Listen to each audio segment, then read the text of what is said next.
काका, तुम्हाला आपण ह्या संकटातून एकच माणूस वाचू शकतो. मुळशी तालुक्याचा बुलंद आवाज शंकर भाऊ मांडेकर.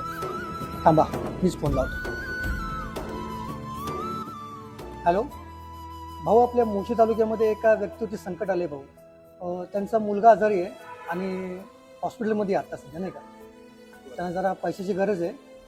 तर तुमचा थोडा आधार त्यांना भेटला असता तर भाऊ त्यांना खूप मदत झाली असती. बरं ठीक आहे, काही काळजी करू नका, मी बघतो. ठीक आहे भाऊ. शंकर भाऊ आपले खूप चांगले आहेत मनाने. हे तुमचं काम 100% करणार.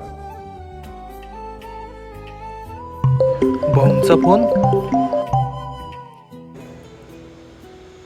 बोला ना भाऊ. डॉक्टर, त्या मुलाच्या जीवाला काही होता कामा नये. लवकरात लवकर ऑपरेशनची तयारी करा. ठीक आहे भाऊ, जे काय असेल ते मी पाहून घेईन. लगेच ऑपरेशनला घेतो. काळजी घ्या. हो भाऊ.